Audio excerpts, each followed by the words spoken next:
Praise the Lord. ചില സ്ഥലങ്ങളിൽ കഴിവുണ്ടായിട്ടും നിങ്ങളെ പരിഗണിക്കാതിരിക്കുന്ന സ്ഥലങ്ങളുണ്ടെങ്കിൽ, അല്ലെങ്കിൽ ചില സ്ഥലങ്ങളിൽ നിങ്ങൾ യാതൊരു കുറ്റവും ചെയ്തിട്ടില്ല, പക്ഷെ നിങ്ങളെ വെറുതെ മനുഷ്യർ കുറ്റപ്പെടുത്തുന്നുണ്ടെങ്കിൽ ഒരു കാര്യം ഉറപ്പിക്കുക, ദൈവത്തിൻ്റെ വലിയൊരു ഫേവർ നിങ്ങളുടെ മേലുണ്ട്.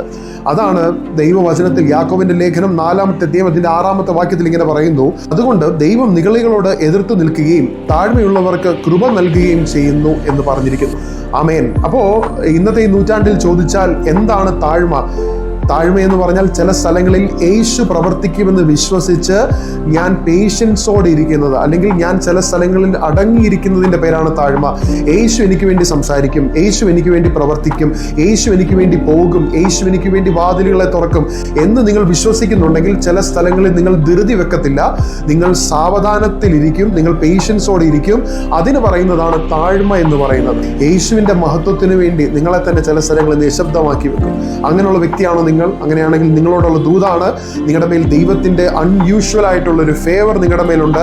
ധൈര്യമായിട്ട് ഈ സ്വഭാവത്തിൽ മുൻപോട്ട് പോകുക. ദൈവത്തിന്റെ വലിയൊരു അത്ഭുത പ്രവൃത്തി നിങ്ങളുടെ ജീവിതത്തിൽ നടക്കാൻ പോകും.